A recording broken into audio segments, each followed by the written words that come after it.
Welcome to the Home Birth After Cesarean podcast. Due to the rate of unnecessary C-sections, the lack of support, and limited options for VBAC moms in the hospital, more and more women are choosing to have their VBAC babies at home. This podcast was created for women to share and listen to stories of home birth after cesarean. I'm your host, Rachel Garrett.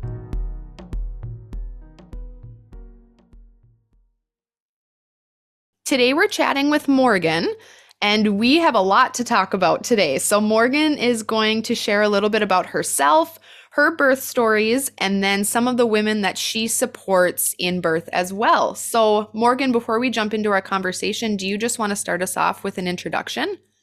Sure. So my name is Morgan Van Buell. I am a traditional midwife in the state of Georgia. I am a Christian wife, and I'm a homeschooling mom of 5.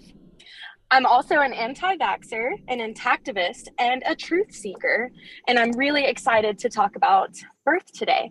Yes, I'm so excited too. I feel like you have so much good stuff to share. So, do you want to get started just with talking a little bit about your own personal birth experiences?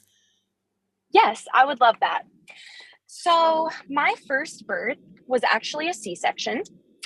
I was a teen mom, so teen pregnancy. When I found out I was pregnant, I was nervous, but very excited. I come from a family of 7 children, so the idea of having a baby did not scare me. I was very excited, even though the dad was not really in the picture. So I always loved to watch the show A Baby Story on TLC. I used to watch this, this was about 10, 11 years ago. So they broadcasted everything. It would just be a little blur right in the genital area, and that's it. It'd be pretty raw. They would show everything. So I remember watching those shows, and I thought, okay, just by watching this and being slightly educated on childbirth, I do not want a C-section. I want to have a natural birth. Even in that moment, I decided that I didn't want to have an epidural, that things seemed to flow much smoother without an epidural. So that's what I desired. So I went throughout my pregnancy and just kind of experienced the nausea in the beginning. But other than that, everything was very uneventful. Totally normal, healthy pregnancy until about 32 to 33 weeks. My blood pressure started to elevate. At the time, the OB I was seeing, who I fully trusted at the time, put me on some blood pressure medication. And when I was on that blood pressure medication, I remember telling my mom, this does not feel good. Like, it's making me feel terrible. Sometimes I would start to just feel very lightheaded and just completely disconnected. And I remember one time feeling like I was even not alive. And then my mom kind of checked out my blood pressure, and it was extremely low. So I went back to the OB. They didn't seem concerned at all. They said that low blood pressure on that medication was normal and that I just need to continue the pregnancy. And around 38, 39 weeks, we would talk about induction. So I just had this feeling, you know what, I want to change OBs. So I changed my OB at 36 weeks. The new OB did a 24-hour urine. And I guess I was showing some protein in the urine. So they said I did need an induction and that I would need to show up to the hospital the next day. So I went to the hospital for the induction. And at the time, of course, I had no idea what I was getting myself into and what I was consenting to. I had no idea of the risk of induction. In my mind, induction meant that the medication was going to dilate me and everything was going to be fine. And I was going to have my vaginal birth despite the medical issues I was experiencing. So they started the pit, at night. They had me come in there at night. They did the Cervidil, and they did the, what is this medication? It's like a sleeping medication is what they gave me. And little did I know at the time that Cervidil is actually made with pig semen. I don't know if you know that or not. Isn't that crazy? It's gross. It's very disgusting. So yes, the listeners should know that Cervidil is actually concentrated pig semen, and they're putting it on your cervix. So if you're trying to help your cervix naturally soften and dilate, the semen has prostaglandins, and your husband or your partner has that in them, and you don't need Cervidil. Right. Sex is a great way to prepare the body. So they gave me the Cervidil and the sleeping medication, and had a little bit of a bad reaction from that sleeping med and was screaming at everyone. But eventually I passed out and woke up the next morning to start the Pitocin. So they started the Pitocin, and everything was just very typical after that. Just your typical induction. Went into about 15 hours of the induction and nothing was happening. They were checking me. They broke my water.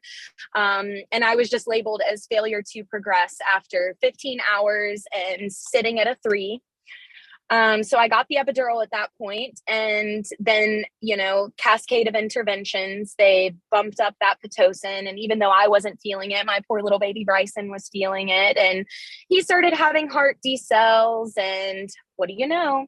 It's time for an emergency C-section. And thank goodness for the doctor, right? Because he saved my life, even though if the induction process would have never happened, then I probably would have never had a C-section. Mm-hmm. So we went in through the C-section, and I was terrified. I mean, they had to give me Xanax through my IV because I was just crying and hyperventilating and just absolutely terrified. I was 17 years old, and my mom was there with me. And my mom has been an RN for years and years and years, and now she's actually a nurse practitioner. So at least I had her with me to kind of walk me through. I heard my baby cry for the first time, and I did experience a small oxytocin rush. I did cry, and I was very happy to hear his cries. And then they just took him off into the next room, and I was in the recovery room for 45 minutes, just kind of laying there with my arms tied down and, wondering, where's my baby? I don't want anyone else to touch him. I want to be the one to hold him. It was in the birth plan to have no pacifiers, no bottle. Then I get to hold my baby, and looking back, I don't remember holding my son for the first time. And that's very upsetting that I can't remember that. And it's probably just side effects of the medication. And I had a C-section with my first, and he is actually my only child that I did not successfully breastfeed. They did give him a bottle when I was in recovery and a pacifier, so they did not respect my wishes. And it was extremely traumatic, to say the least. I mean, the word traumatic doesn't even really service what I went through, and it was awful. The recovery was awful. I had the staples and the glue, and get home, and my mom's taking care of me. And I remember sitting on the toilet to have my first bowel movement. I was looking at her holding a pillow against my cesarean scar, just looking at her and saying, I'm never having another child. I will never do this again. This is going to be my only child. And at the time I didn't know what VBAC was. So that was the first experience. And you were young too. I mean, to go through that experience and then to say at 17, I never want to have another child again. That's horrible. Oh yeah, definitely. And unfortunately, I feel like teen moms, and really just young moms, uninformed moms, single moms, women of color, we're all targets of the system. They see you as an easy target, especially if you have pregnancy Medicaid. And they see you as a target for an expensive birth. So I guess moving on to the next pregnancy, and that was in 2014. So 19 years old, another teen pregnancy, and I go into the same OB who had delivered my first child. And at that first appointment, I was just expressing to him, I am scared. I don't know if I'm going to be able to do this. And is the next C-section going to be less scary? Is it going to be better? And he actually said to me, well, you don't have to have a C-section. He just straight up came out with it. I was very surprised. Looking back, I would say that this is a halfway decent obstetrician. I wouldn't call him a good obstetrician, but he was halfway decent. And he mentioned VBAC to me. And immediately I was ecstatic. I mean, I came home and I'm like, oh, okay, I'm going to have a vaginal birth. Like I had it in my mind and I knew it was going to happen. And usually when I set my mind to something, I do it. And throughout my pregnancy, it was a very uneventful pregnancy, totally normal. Baby was growing on track, traditional obstetrician care, the anatomy scan, everything like that. When I hit about 32, 34 weeks, I was wondering, am I going to have preeclampsia again? My mom had preeclampsia, so I imagined that it would just be something that I would experience in every pregnancy. And no, I didn't actually. I did not have any preeclampsia at all, no pregnancy-induced hypertension. Everything was very normal. And I get to about 39 weeks and I was being that typical, uninformed mom who's constantly calling the OB office and, oh, I think I'm having contractions, or showing up to the hospital and false labor and that whole shabam. And my doctor knew that I wanted to have this baby. And looking back, what a silly decision, but I was ready to have the baby. And at 39 weeks, he said, okay, this is what I want you to do. VBAC induction is frowned upon. So, and again, this was back in 2014. Now they say that induction for VBAC is safe and fine, and it's done quite often despite the risk of uterine rupture, which I didn't know at the time. So I go, I do what he asked me to do. He asked me to show up to the hospital and tell them that I'm having contractions. So I did that. And then they bring me to L&D, and of course I'm not having contractions. So my OB comes in there and he breaks my water, and about 12 hours goes by, nothing's happening, no contractions. So he comes back the next day and just says, all right, well, nothing's happening, so we're going to start Pitocin. And as soon as he started that Pitocin, I went into active labor. And I labored for about 3.5 hours and then hit transition. And at the time, I didn't even know what transition was. But in other words, things started to get very intense for me. And I was screaming for the epidural. And if I would have known that I was in transition, then I wouldn't have gotten the epidural. I probably just needed someone to say to me, it's almost over. This is the end. You're doing a very good job. And so I did get the epidural. And just kind of turned over onto my back. And at that point, she's coming out. My body is pushing, and about 3 pushes. And they wheel everything in there. It was also kind of scary because they wheeled in the table with all the instruments on it. They kicked everyone out of the room. Only my mom was allowed in there. And pushed about 3 times, and out she came. And they put her on my chest for about, I don't know, just a few seconds, and immediately cut her cord and bring her over to the warmer. And there I am, just in shock. And I'm like, what's wrong? What's wrong? What's happening with my baby? What's the matter? Why are you, why is she over there? And everyone's just like, Morgan, it's okay. Everything's fine. They're just cleaning her up, and they're going to wrap her up and give her to you. And here I am like, excuse me, why am I not holding my baby? And even though I didn't have much education on childbirth at the time, I had these very, very high expectations for a hospital vaginal birth. And now looking back, and even in that moment, that is not what I received at all. I after my hospital VBAC, I was extremely dissatisfied. I did deal with postpartum depression. And I think it's just because I had these very high expectations for a vaginal birth. And I thought that this was going to be this amazing healing experience after the C-section. And even though it wasn't traumatic, it just was so dissatisfactory. It was not what I was expecting. And I think that's what kind of tipped me over into the PPD.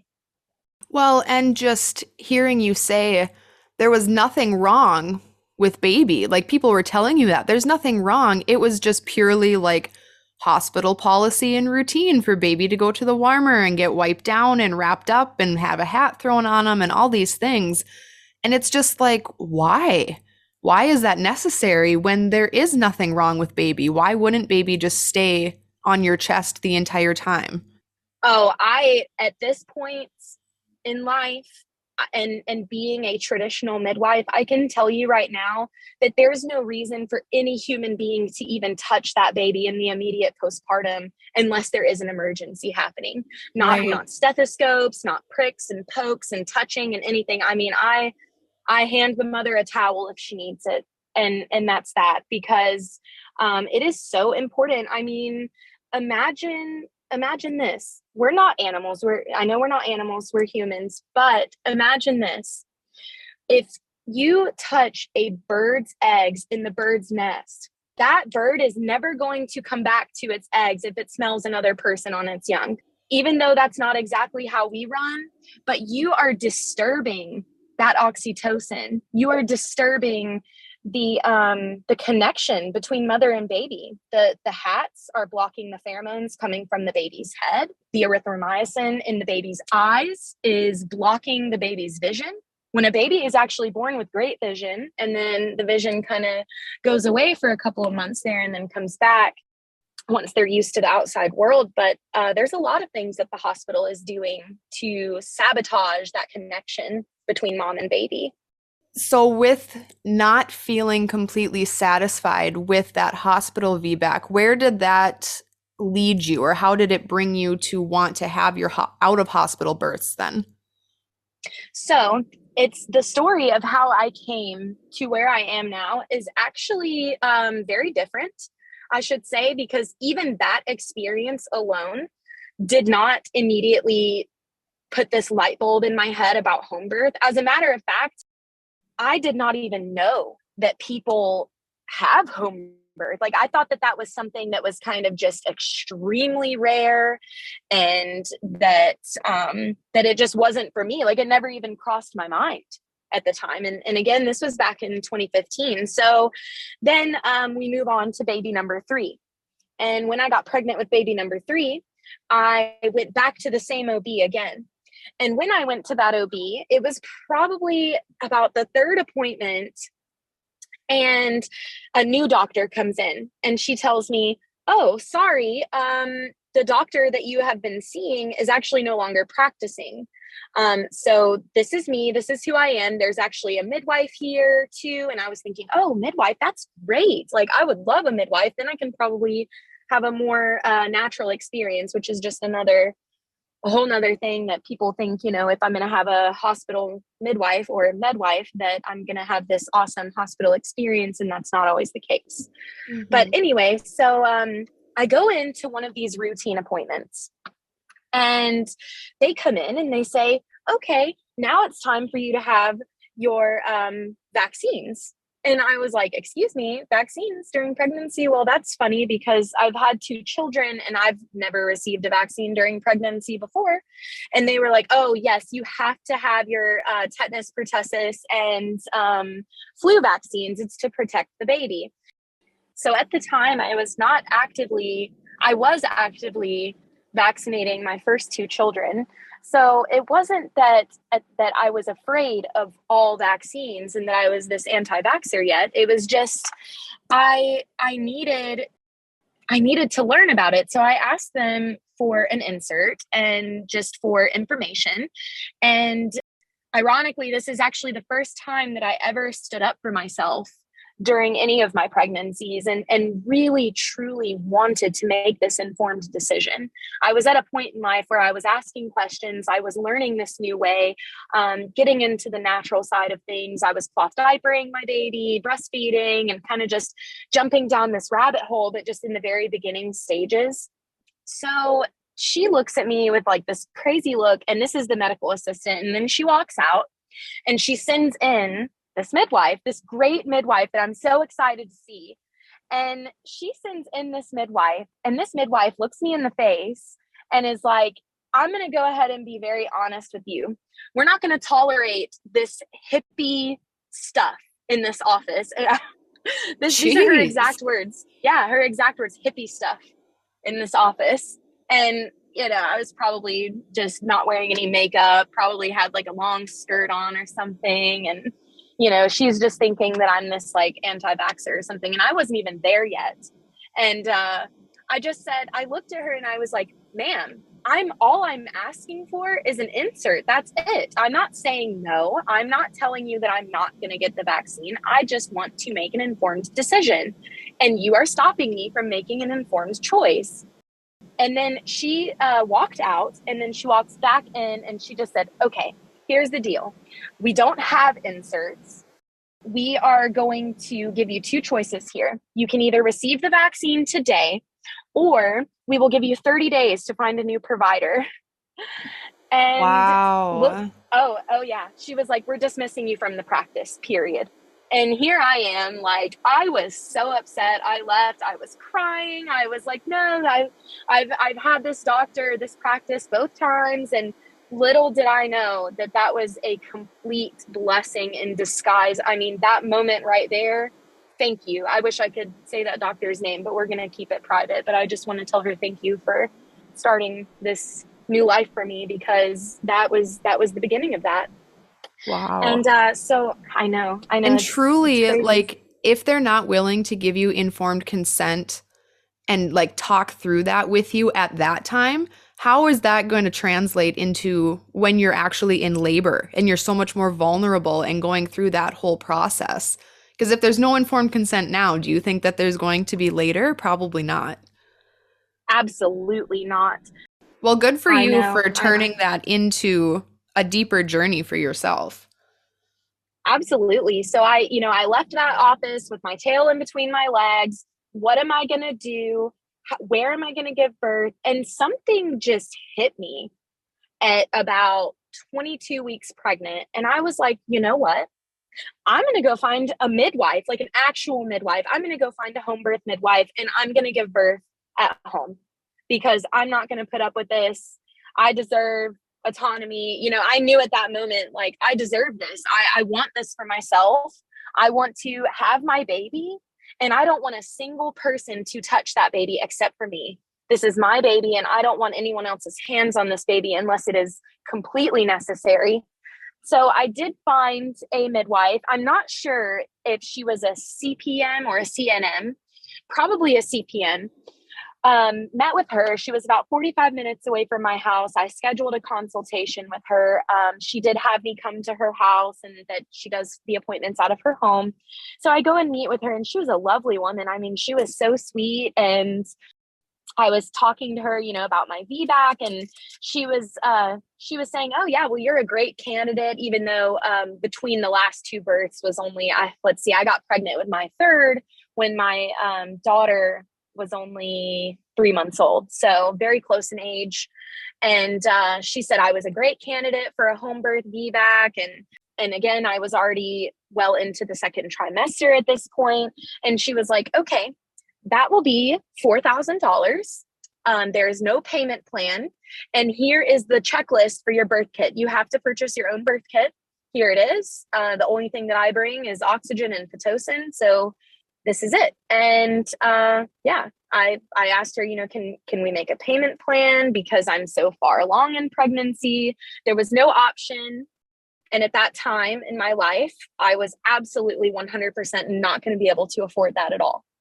So again, just this snowball effect. I'm just kind of sitting there, just not really seeing anyone. It's been about a month since I've seen any provider at this point.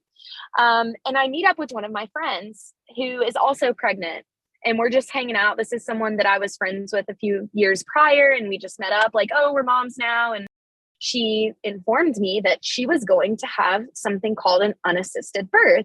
And I was like, what's that? And she's like, well, it's a home birth, except I'm doing it. I'm doing my own prenatal care. I'm going to be my sole attendant, and I'm not going to have a midwife. And in my mind, I didn't even know that this was possible. I was thinking, is this legal? And again, this was back in 2015. And I was just thinking, wow, this is crazy, but I'm kind of out there. So I'm just going to learn about this. So the very first thing I did was look up on Facebook, and sure enough, there's the unassisted birth, no assistance talk group. So I've actually been in that group since 2015, 2016. And I just, at that moment, at about 25, 26 weeks pregnant, spent the entire remainder of my pregnancy drenching myself in education. I got the emergency childbirth handbook. I learned neonatal resuscitation from my mom. let's see, I started with the Indie Birth podcast and listened to every single podcast that she offered at the time, Taking Back Birth specifically. Free Birth Society was not a thing yet back then. And I read the Ina May's Guide to Childbirth. I read a traditional midwifery handbook, just drenched myself in education and learned every single thing that could ever go wrong in childbirth in the natural setting where it's untouched. And believe it or not, that list is very small. Mm-hmm. And I learned how to recognize those emergencies so then I could conduct my own transfer if necessary. And I went along with my pregnancy, and on the exact 40th day of that pregnancy, let me back up a little bit. I need to back up a little bit.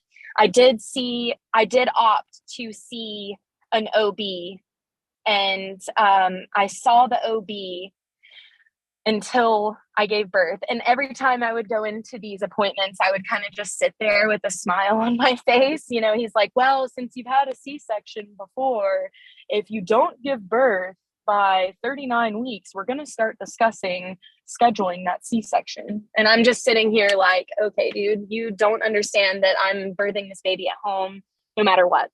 Like it was a dead set. It was a dead set thing. And I just would go in there smiling, and you know, they'd check on the baby, check his position, and do the ultrasounds and the non-stress tests and all these things that, you know, now looking back that I know are completely unnecessary.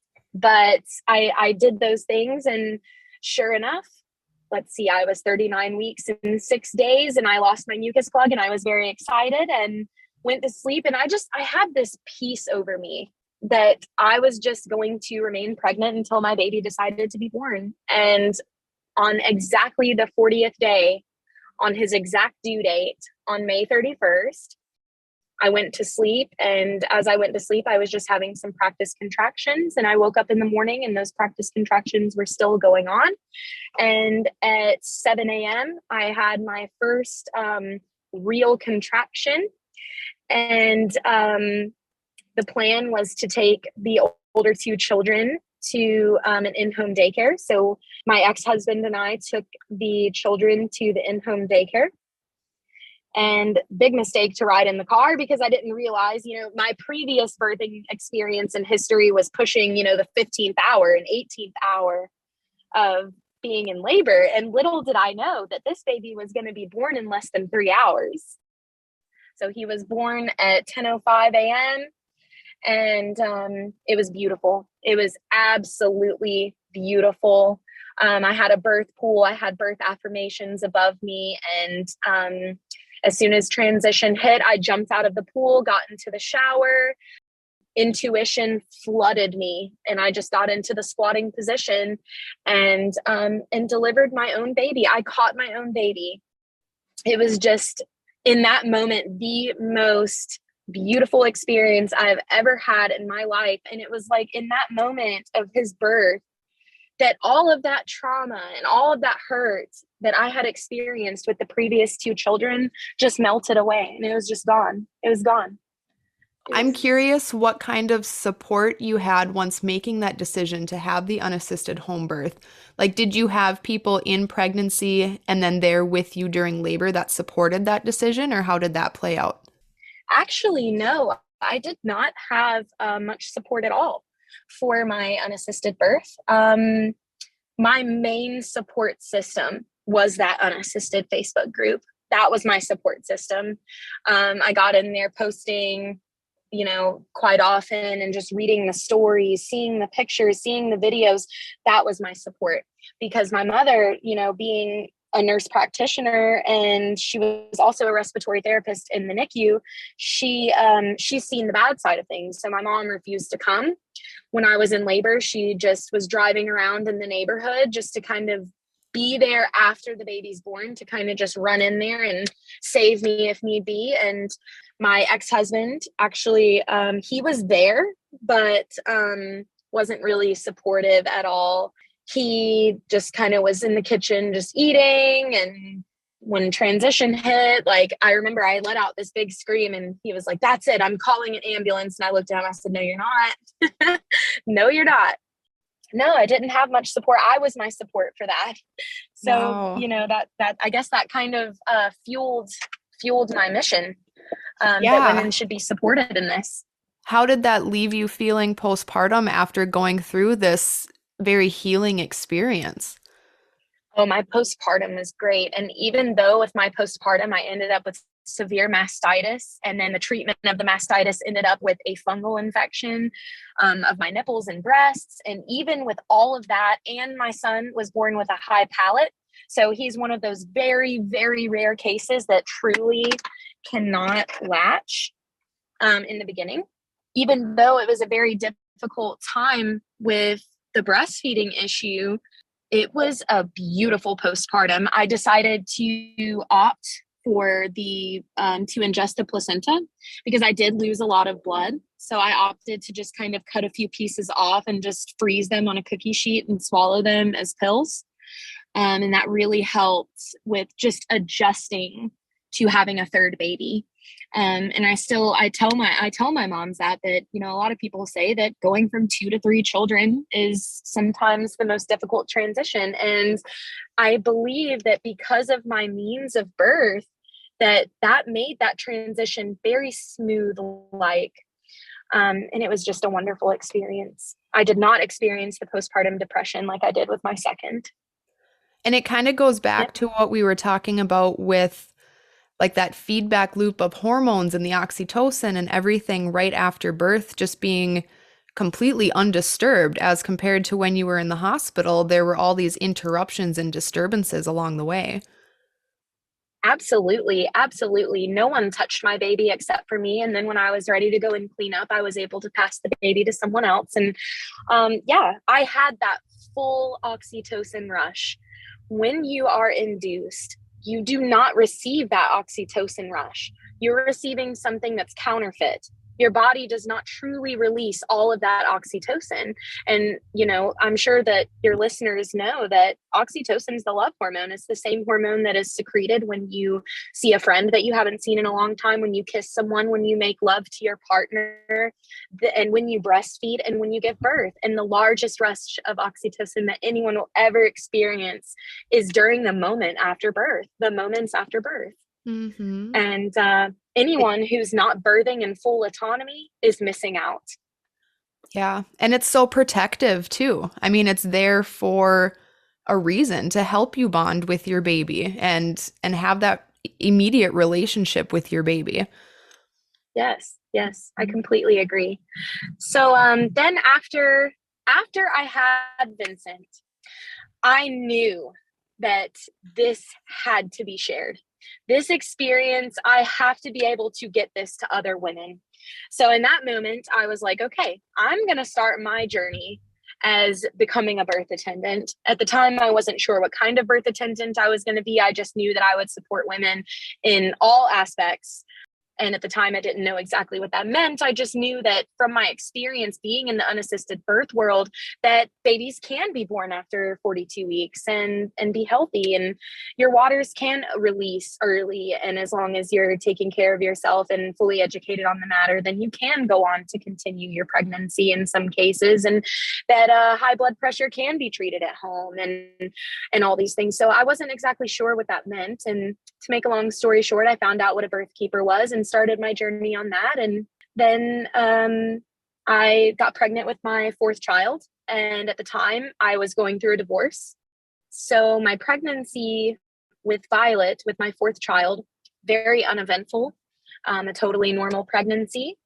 And what makes her birth story a little bit different is that when I was 39 weeks, my blood pressure spiked, just like it did with the first pregnancy.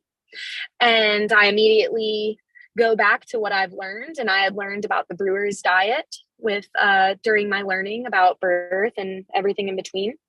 And I immediately started that Dr. Brewer's pregnancy diet, which is just making sure that your body is getting adequate protein, calcium, vitamin C, and all the things that your little pregnant body needs. I started that.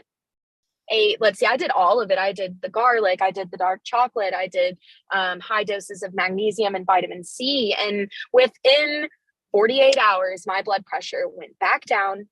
I had my own urine test strips. There was no protein in my urine, and I stuck to that diet to a T. And things got better. But before things got better, I did have an experience in the hospital before she was born, because when my blood pressure spiked, I decided to go in. So I went into the hospital and had a very terrible experience.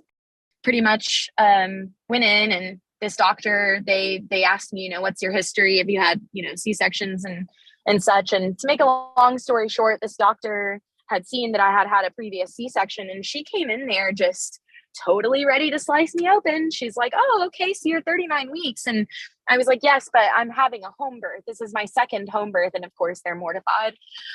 Who's your midwife and all this stuff? I'm my midwife. What do you mean? I'm providing care for myself, and I have been my entire pregnancy. She checks me and tells me that my cervix is completely shut and thick and high, even though I had checked myself the day before. When the blood pressure had initially spiked, just to see if I could assume if I'm close, even though now I know that checking doesn't really mean anything. And she tells me, oh, it's shut. If we induce you, it's just going to spike your blood pressure and all this stuff. And I think you should just go ahead for the C-section. And I looked at her, and me being the outspoken person I am, just finally learning to stand up for myself, getting separated from a bad relationship and having gone through the abuse I went through in the system, in the birthing system, the hospital system. I just looked at her and I just kind of chuckled, and I said, look, I know I have pregnancy Medicaid, but you have the wrong one, honey. I need you to give me magnesium sulfate, and I need to go home. You need to treat my blood pressure, and I need to go home. And she said, treatment at 39 weeks, treatment at term is delivery. And she flat out refused to treat my blood pressure. She would not treat me. She would not give me blood pressure meds. She would not treat the blood pressure. They did labs. There was no protein in the urine. The lab work was normal, no organ failure, because preeclampsia is classified by high blood pressure and an organ failure. So liver enzymes were normal. Proteinuria was normal. Everything was normal. So it was just pregnancy-induced hypertension at that point, which is not a big deal. It's something that can be very easily treated, more so than preeclampsia. And no, she refused. And my mom was there with me advocating for me. And I just said, okay, well, bring me my AMA because I'm leaving. And she told me straight to my face, your baby, she said, what are you going to do when your baby dies? What are you going to do when your baby dies? That's horrible. Yeah, just very abusive, very abusive. So I did leave, and my mom helped me file a complaint against her, and I left. And I started that brewer's diet and all the things to lower the blood pressure, which I do help women through today.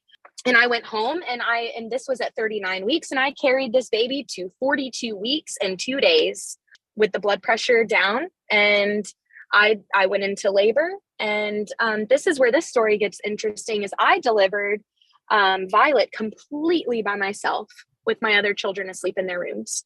Like nobody else was even around? Nobody else was there. I kicked everyone out. I just had this overwhelming, intuitive feeling that like, I don't need anyone else around me. So once I knew I was in labor, I started to fill up my birth pool and get everything prepared. I set up my tripod and my camera to record my birth because I wanted to share with my clients and share with my friends and, share with the unassisted birth group that if you don't have support, then you are able to do this by yourself, and you don't need someone to come through and save you. I had all the things. I felt very comfortable. My intuition was telling me that everything was fine and everything was normal. At the time, I had advanced in my career and knew all the things that I would need to do to support myself.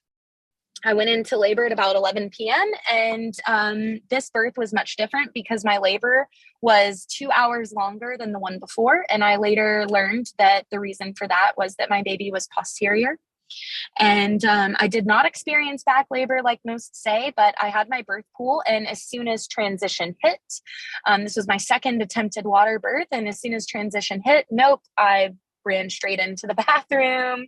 And she had a very dramatic entrance into the world. I remember looking at myself in the mirror and experiencing this very spiritual, psychedelic almost experience, and just looking at myself in the mirror like, yes, you're doing it now.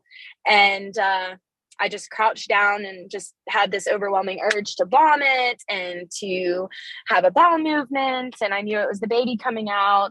Water broke. And Violet just shot out of me. I mean, straight up shot out of me and hit the toilet. And babies are very resilient, but try to not drop your baby when they're born.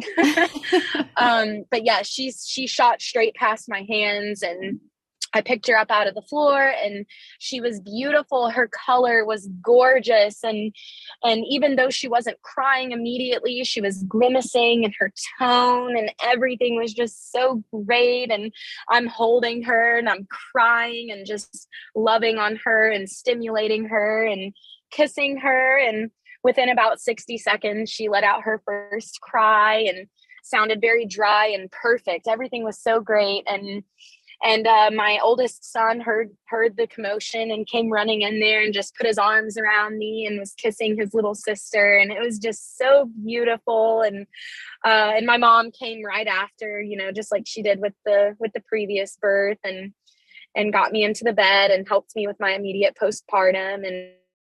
And it was great. It was just another beautiful experience. Perfect connection with the baby, wonderful breastfeeding relationship. Even though I was going through a divorce and having a lot of, not a lot, but just a little of chaos in my life, that I still did not experience any type of postpartum depression or mood disorder after having her. It was all just fine and dandy and great. That is some serious power to have your baby completely by yourself. Because I hear so often, like, the number one reason why women don't have a home birth is, well, my partner's not supportive, or someone in my life is speaking this fear into me and I don't have the support to do it at home. So what a testament that you don't have to have other people on board with your birth plans. You just need to be comfortable with them yourself. Absolutely. Absolutely. And another thing too is I find that a lot of women tend to be more afraid with the second home birth, because their first home birth went so great. They wonder, how is this going to happen again? How is it going to go just as great a second time? So, everything was great with her. And at this point, I'm, well into my birth keeping career. And I know that you wanted me to share a story of a client of mine that was very extraordinary. Just to kind of let everyone else hear this testimony. Yeah, I would love that. So I had a woman reach out to me in her 30th week of pregnancy. She had found me in an unassisted Facebook group through some recommendations. And she was searching for a provider for a home birth after 3 C-sections. And when I met for our consultation, she was so afraid that I wouldn't support her. Because she had met with the local obstetrician here who is renowned, Dr. Boots Taylor. I'm sure some of our listeners, especially in the state of Georgia, have heard of him. He's a very decent obstetrician and supports VBAC and works with a lot of the home birth midwives in the state of Georgia. So even he had told her no, that it wasn't possible. And she was willing to drive an hour and 45 minutes to that hospital. And she met with attempted to meet with 2 other midwives, CPMs, CNMs. And, they all just flat out told her, no, it's too dangerous. No, we're not doing this. You're not a candidate. It's far too dangerous. And I just want to say for the record that even ACOG says that a trial of labor after C-section, even though they don't have mentioned much with multiple C-sections, but a trial of labor after C-section is indeed safer than a repeat C-section. The risk associated with a repeat C-section is higher than that of laboring. But when we met, we just instantly had this connection. We shared very similar views. She homeschooled her kids. I was homeschooling mine. We were both, not actively vaccinating our children, and everything that we talked about just really aligned. So I definitely, I trusted her.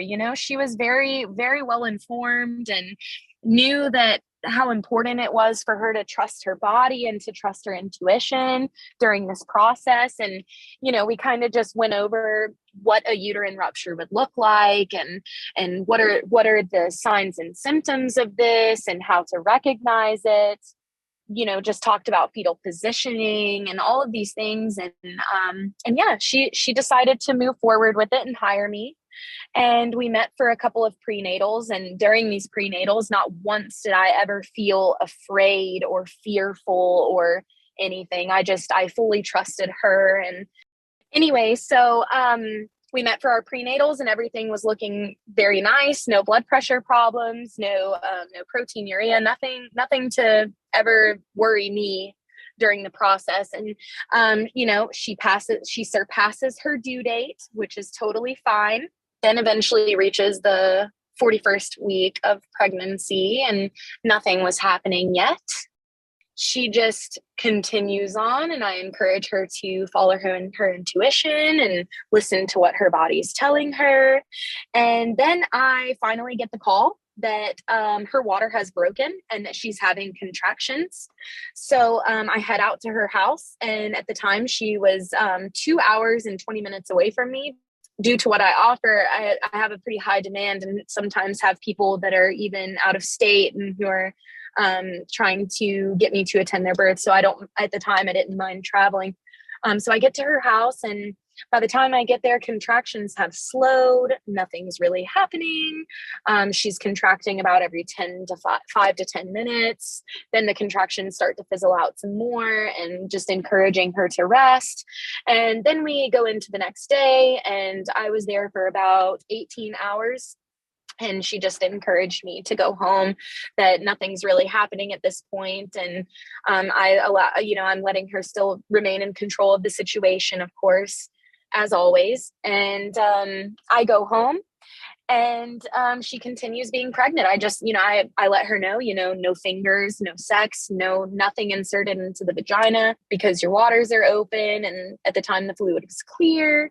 So we just wait, and we wait, and we wait, and we wait, and we wait, and we wait. And, she's monitoring herself at home for signs of infection. She's very frequently taking her temperature, smelling the amniotic fluid to be sure that there's no signs of infection. She had her own fetal Doppler, and she was actively listening to baby, feeling baby, turning inward, and asking herself if she feels safe. Is her baby safe?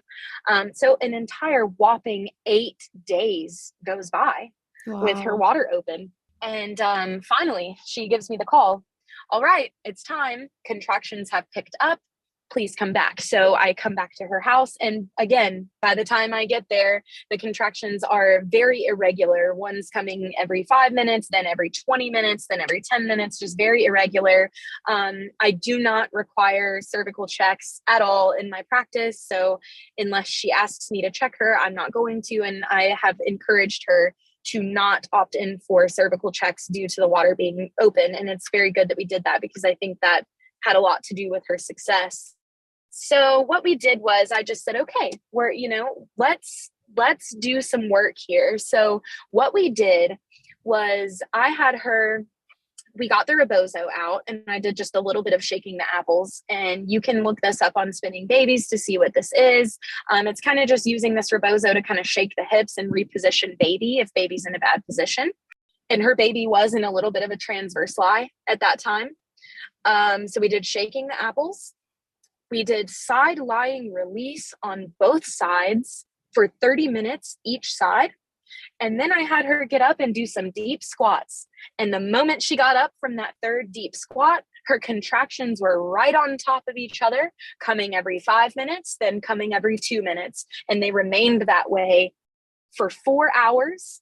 And then the contractions begin to happen every minute. And she starts pushing.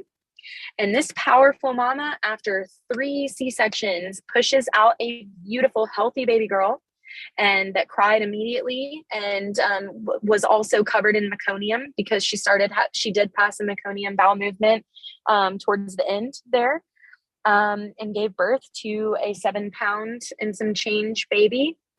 And it was the most beautiful healing experience she ever had. And she still goes on to this day, thanking me. And she actually attended my wedding. So I did end up remarrying, and she attended my wedding last November and came with all her little children, and we took pictures together, and we're good friends now. I was just going to say, what an awesome friendship that was able to blossom from just being there to provide the support that she was looking for. Yeah, so we are good friends to this point, and a lot of my clients, we end up being very close and very good friends because, that's what this is, when we have our prenatals, we're not doing 5-10 minutes of testing and then see you later. Our appointments last about 2 hours, and we're sitting there, we're talking, we're creating this relationship together because I'm going to be there in your most vulnerable moment of your life, and it's very important. My client's comfort is my priority, so we spend a lot of time getting to know each other and blossoming a good and healthy relationship. And I just want to note too what you had mentioned about her taking that ownership and responsibility for monitoring herself, checking her temperature, all of these things at home to ensure her own well-being, the well-being of her baby, and just having that trust between the two of you that, like, yes, everything is okay, we're keeping an eye on things, but we're just going to trust that your body knows what it's doing and is going to birth your baby in its own time, because that's not something that you get in a hospital setting. In the hospital, it's the doctors take control. It's the doctor's responsibility to ensure your safety and your baby's safety. And they don't typically, if ever, hand that responsibility over to the mom. No. And you know what? I am so glad that you have brought this up, because usually when I meet with my clients for a consultation, I like to tell them that sometimes what can happen is the client will put all of her trust into her midwife, and the midwife will put all of her trust into her books and training. And sometimes doing this can have very negative outcomes. Sometimes when you read these detrimental home birth stories, the mother just continuously repeats, I trusted her, I trusted her, I trusted her. Or the midwife, or they say, we listened to the heart rate, it was normal, it was normal, it was normal. But I tell my clients, I encourage you to trust yourself.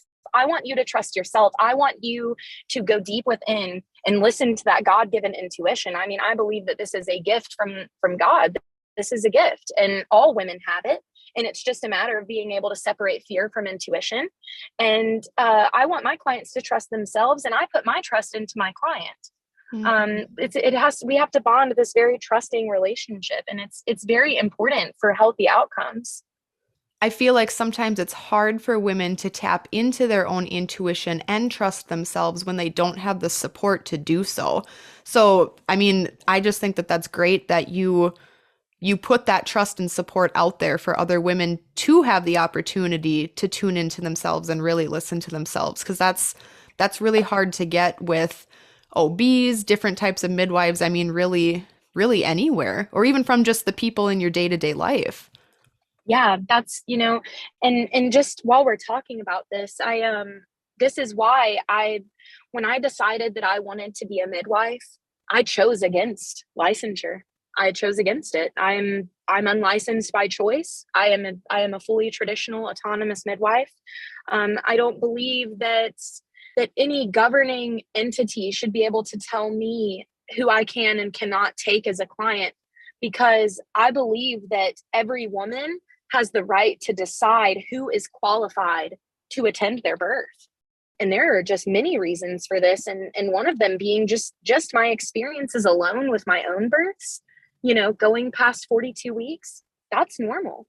And here in the state of Georgia and a lot of states and a lot of countries, that once a woman surpasses the 42nd week, these home birth midwives, it's against their licensure to attend these births, and she risks her license being ripped from her for attending a birth after 42 weeks. So sometimes what can happen is these families, they fork out, $3,000 to $7,000 for a midwife, and then the woman surpasses the 42nd week, and there has to be a choice made. Either they're going to drink something like castor oil that is just not safe, or they're going to lose all of their money that they've paid in their home birth is sabotaged. And I just choose to not be a part of that. And I think what you were saying too about just the variations from state to state, I don't know if you want to speak on this a little bit too, but the differences in restrictions, even with like some states, you have to be a CNM, certified nurse midwife, to attend home births. Some states you can be a certified professional midwife, a CPM, but there's a lot of states, I don't know how many off the top of my head, I don't know if you do, that regardless of licensure, midwives can't attend a home birth if you've had that previous C-section. So it really would only be an unlicensed or a traditional midwife that could support you in that if you're wanting to have a home birth with an attendant. Exactly. You're exactly right. And in the state of Georgia, actually, the state of Georgia only allows certified nurse midwives to be licensed. So in the state of Georgia, CPMs, traditional midwives, direct entry midwives, we're all unlicensed. And certified nurse midwives are working under very heavy regulation. And a lot of them, due to financial reasons, decide to deliver in the hospital because a CNM working in the hospital takes about 80 to 100 births a month. When if you're a home birth midwife, you're only taking about 2 to 5 births per month, depending on the midwife. So the CNM in Georgia is making a lot more money working in the hospital for the system.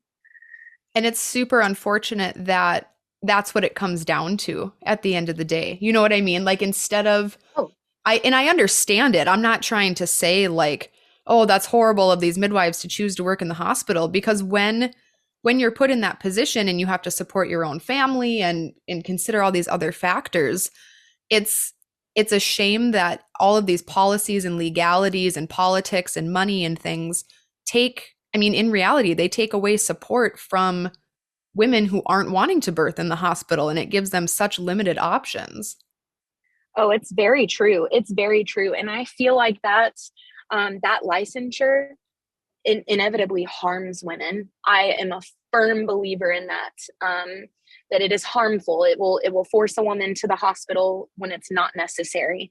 For example, even the unassisted birth after 3 C-sections. If I were to be licensed, I would not be allowed to attend that birth, period. Mm-hmm. And another example would be the water being broken for as long as it was.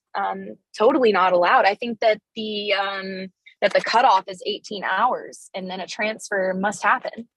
I think that these regulations are incredibly harmful. A lot of us traditional midwives in the state of Georgia and really all over the entire United States, we receive a lot of backlash for choosing to not be licensed. And the sad thing is it's usually not the women. It's not the pregnant women who do that. It's usually certified nurse midwives or licensed midwives that choose to attack this alternative, as if we're not qualified or something, and which is just completely untrue. I'm an advanced provider for neonatal resuscitation. I don't bring oxygen to birth, but I do bring herbs and tinctures. I don't bring Pitocin to birth because I don't believe that there's any reason for the placenta to be forced out or pulled out. I also believe that shepherd's purse is a great alternative for postpartum hemorrhage than Pitocin. And the list just goes on and on and on. But we receive a lot of backlash. There's even local Facebook groups in my area that these midwives are targeting. These certified nurse midwives and certified professional midwives are targeting traditional midwives, even though in the state of Georgia, the home birth rate has gone up 27% since 2020. Wow. And there's there are people, trying to push these bills in that are going to give full access to traditional and direct entry midwives where there is no backlash at all. And I've heard horror stories. I have one of my backups was telling me that she attended a birth as a doula last year, and that a specific certified nurse midwife was at a birth and actually calling me by name and like talking with the family and telling them how dangerous I am.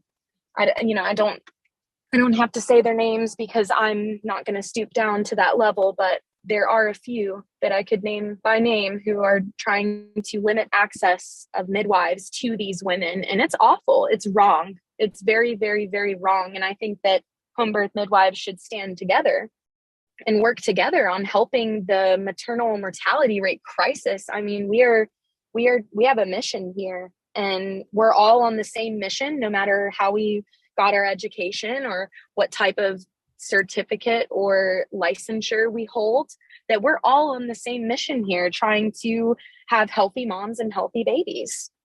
And at the end of the day, there's two things at play here. One, a licensure, a certificate, all of that isn't what makes or breaks a midwife, because there are many, many, many midwives who hold licenses that really are not great midwives. And then there's a lot of women who don't hold licenses that are wonderful midwives. So you really shouldn't base the decision like completely off of that. But then at the same time, it's the woman's choice who she wants to have at her birth at the end of the day. So in my opinion, as long as you're being transparent about things, the woman should be able to choose if she only wants her sister there, if she wants nobody there, if she wants to go to the hospital and choose to have an elective C-section. All of those things are the woman's choice at the end of the day, and they just need to be respected instead of having this huge divide that's ultimately taking support away from women who need it. Absolutely. I agree 100%. And anyone who's listening to this and maybe you're pregnant and you're getting prepared to hire a midwife, or maybe you're not pregnant yet and you're thinking about home birth for your VBAC or for your next pregnancy, I would highly suggest to interview many midwives, interview more than one midwife, ask questions, ask how many births they've attended, ask how many babies they've resuscitated, ask what risks you out of a home birth, ask them if they've attended variety of normal, ask them, are they comfortable with a long labor? Find out everything. Ask questions. Do not hesitate to ask her, because that's what this consultation is for. This consultation is not for your midwife to figure out if she's afraid of your quote risk. This is your chance to interview them and find out, is this person qualified to attend my birth? Is this person going to inevitably sabotage my birth? Because unfortunately, that can happen sometimes. Especially with this licensure, we have a lot of midwives out there who are afraid of birth and even afraid of VBAC home birth, which is proven to be safe. Absolutely. So do you have one more birth story to share, or did we go through all of them? Yes, I do have one more birth story of my own to share. And it's the story of my fifth baby. And it's a very extraordinary story. So I ended up getting remarried. My husband is so supportive. Before we ever got married, I told him how the means of my other children being born, and how, if we ever had a child, that this child would also be born at home, and what I do for my career and everything. And he was immediately supportive. I mean, he just continued telling me how powerful he thinks I am, and how strong I am, and how beautiful that is, and that he would be honored to have a baby with someone that's willing to do what's best for their child at all costs. And I ended up living in the Balkans, which is Southern Europe, with all of my children and my husband. And right when the pandemic started getting crazy, and all these regulations and masking and all these things, we decided to just go to Europe. And we did exactly that. We were traveling through Greece and Albania, Montenegro, Croatia, North Macedonia. It was an adventure. As soon as we get there, and I'm trying to, at this point, like trying to make plans to go to the Netherlands, because if you see my last name, you can probably see that my father is Dutch, and Holland is actually the home birth capital of the world, because about 60% of birth happens at home in the Netherlands, including my father. My father was also born at home. Gosh, that would be such a fun place to live, just imagining how normal that is. Oh, I know. It's like, it's because in Europe they have universal healthcare. So they want healthcare to be as cheap as possible. And home birth and birth in general happens to be one of these things where the cheapest way is the best way, and it works. And the Dutch must be very intelligent, because they've figured that one out a long time ago. So I was just trying to figure out, are we going to go to Northern Europe? What are we going to do? All these lockdowns and such. What are we going to do? Well, guess what? God decided to throw us through a loop, because boom, pregnant. Like I was only there for 2 months and boom, pregnant. So I guess I'm fertile myrtle over here, because, we conceived shortly after arriving in Europe. So I was navigating this new way, of how I was going to complete my care, because I did not have a birth kit. I did not have a fetoscope. I did not have the supplements that I was used to taking. I did not have access to these things. And you wouldn't believe this, but in countries like Albania, they don't have access to Amazon like we do. So you can order things on Amazon, but you're going to pay about a $250 import fee. And that was just something that I was not willing to pay. So I kind of just had to do it and make it work with what I had. And so I go through my pregnancy, and with this pregnancy, I was the most sick. I felt very awful in this pregnancy, just very, very nauseous. And I didn't have access to the homeopathy and all the things that I had used with my previous pregnancies and that I offer my clients. So I get through the first trimester, and during the second trimester, I'm making it through and feeling much better, and we're traveling, and we get to this one place on the Mediterranean, and we stayed in this house on a mountain, and it was beautiful. And I was planning on giving birth there. But then I actually had the opportunity to attend a home birth, and believe it or not, but out there, they're actually in a crisis similar to the crisis that we're experiencing here in the United States. They have a very, very high cesarean rate in Albania, where my husband is from. Very high. Women are terrified to give birth, and they're doing ultrasounds every week out there. And it's very strange how they have it going on, because used to be everyone was born at home about 25 years ago in Albania. And now they've switched to this like very medicalized, fearful birthing. So I definitely didn't have support out there. No local moms to meet with, nothing of the such. I did get a chance to meet with a few expats and hold some classes and train some doulas. So that was nice to kind of get, because people out there, even though the word doula is a Greek word for woman servant, they didn't even know what a doula was. So I got to train some people out there to kind of help these women in hospital births, because it's a very abusive situation out there. So I did have the opportunity to attend a home birth of a fellow expat.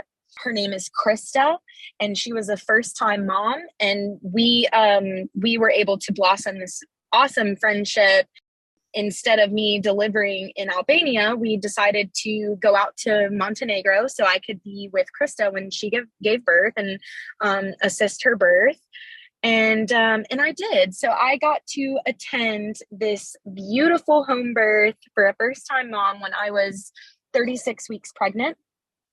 And that was an experience. And then we got settled into our apartment. And this apartment was about an hour and a half from the closest hospital. and it would be a mountain ride over 2 huge mountains to be able to get to that hospital. And I knew that, and it didn't scare me because actually Krista was able to order some angelica root and shepherd's purse, even though, again, not something that's completely needed, because you can actually put a piece of the placenta in your cheek to prevent hemorrhaging or to stop a hemorrhage. So I wasn't too worried about it, but it was nice to be able to have these tinctures on hand and a fetoscope. So she had her birth, and I was just waiting for mine and waiting and waiting and waiting. We were getting prepared to come back to the United States. So we were just waiting for the birth of my baby. Contractions would start every evening and then kind of just fizzle out by morning. And I was 41 weeks and 3 days with Sophia. I woke up and it was 7 a.m. and I had my first contraction. From my very first contraction, they were 3 minutes apart, and then immediately turned to 2 minutes apart. And I remember looking at my husband, and my husband was just so supportive of this birth. I mean, it was a very different situation for this birth and this pregnancy. Just having such a sweet and loving and supportive partner, it made the world of a difference. It really, truly did. And the postpartum experience was even better than before. But he was holding my drink and bringing me nourishment during labor, which I really needed. And my labor with Sophia from start to finish was 1 hour and 45 minutes. Oh my gosh. And with contractions 3 minutes apart from the get-go too. That's crazy. Oh, it was extremely intense. I always ask my my clients, do you have specific language that you'd like me to use for contractions, but I must sit here and say that yes, Sophia's birth was extremely intense. And I think it was just because it was so fast that my body just ramped up and just birthed her as fast as it possibly could. Mm-hmm. And yeah, I was in the pool, and of course, I always talk to my clients about this, and it's so funny because I have attempted a water birth 3 times and have never been able to actually give birth in the water. I don't know what it is, but that water is just heaven sent during the entirety of labor. And with Sophia, I even tried to wait to get into the pool until I was really ready to give birth, so then I didn't jump out. But now I got into that water and I said, nope. I always try to do this like signature move where like I need to jump out of my own body, but can't really realize like, okay, girl, you can't jump out of your body. You have to stay present, and you are going to do this, and you're going to do a good job at it. But thankfully I had my husband there, and he just kept saying, you can do this. You can do this. I love you. You're doing a very good job. We're about to meet our baby. Aren't you excited to see if it's a boy or a girl? So I just run into the bathroom. So for the 3rd time with all of my home birth after C-sections, I gave birth in the bathroom.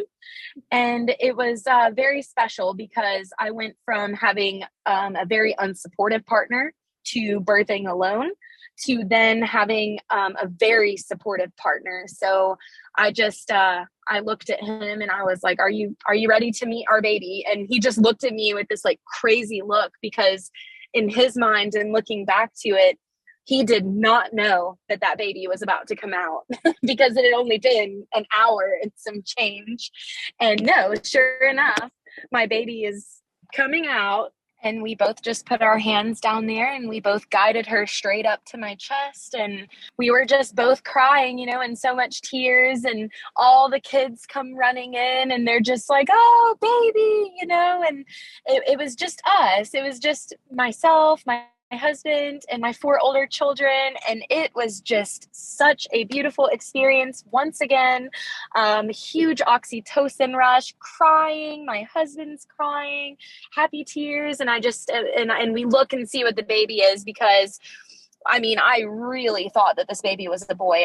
We had a boy name picked out, everything. And sure enough, we look down and it's a girl. And I'm just screaming, oh, it's a girl. I can't believe it's a girl. And it was just so nice. And we moved to the couch, and the placenta's born, and the kids got to see it. And that was very important to me. And I think it was very nice that this baby was born in the morning, so then all of my little children can witness that, because my daughter, who is 7 years old, she's already decided, she's like, Mommy, as soon as I'm old enough, I want to come to birth with you. I want to do this with you. And I love all the babies and I love birth. And it was very nice to have my little birth keeper there with me to pet me and to tell me I was doing a good job. And it was just such a beautiful experience. And it was just that last little thing to really knit together this new family unit that we have.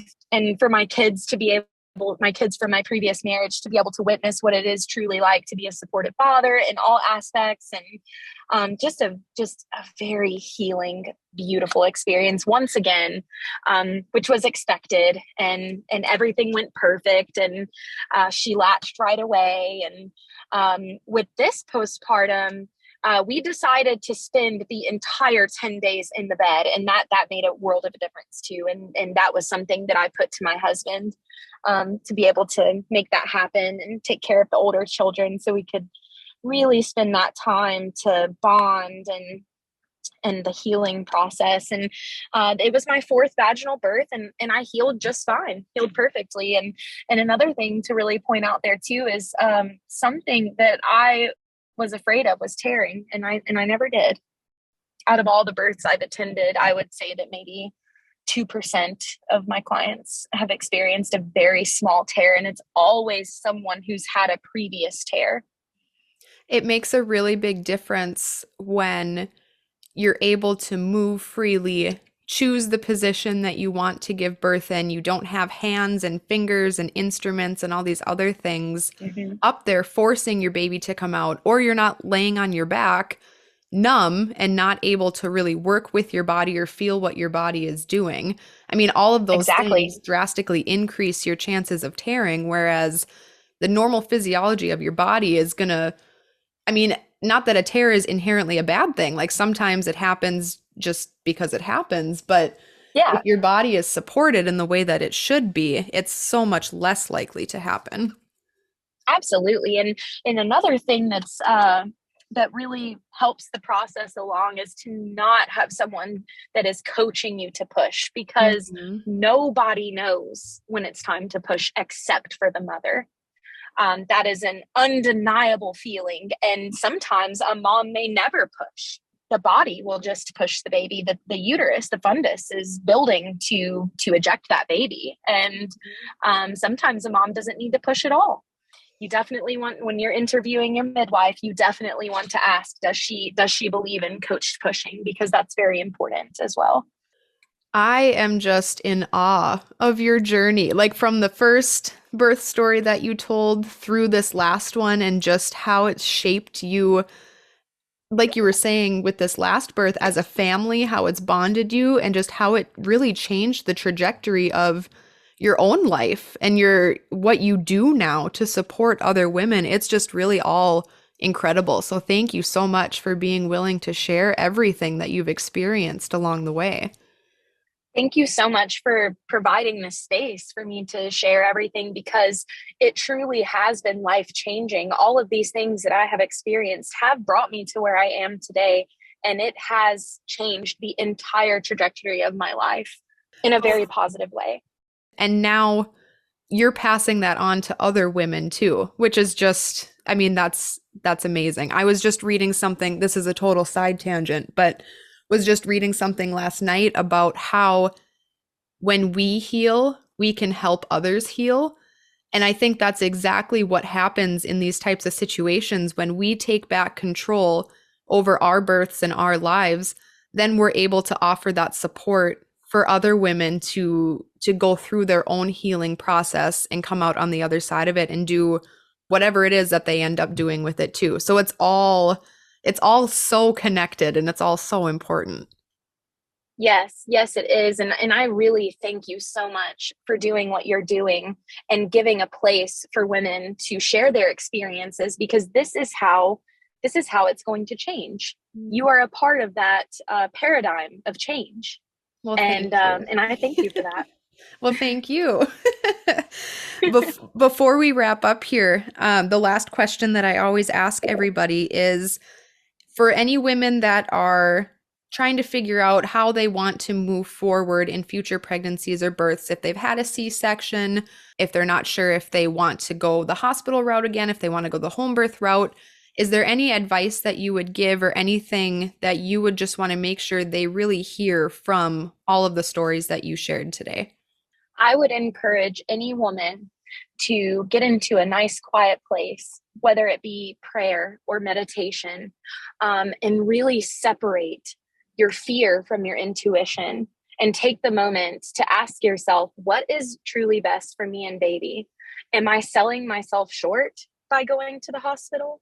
Look into statistics, interview people, read stories, encouragement goes such a long way. And continue your work in listening to stories just like this, because that's really going to help to motivate you to make that decision. And above all, do not sell yourself short, because you do deserve this. You do deserve to feel the way that every single woman is designed and created to feel when she gives birth to her baby. Do not sell yourself short at the discretion of anyone else. Well, thank you again so much just for being willing to come on and share everything that we talked about today. I really enjoyed our conversation. I did too. Thank you so much for having me. Thank you for listening to another episode of the Home Birth After Cesarean podcast. Make sure to subscribe, leave a rating, and follow us on Facebook and Instagram. If you're interested in sharing your home birth after cesarean story, send us an email at hbacpodcast@gmail.com. See you next week.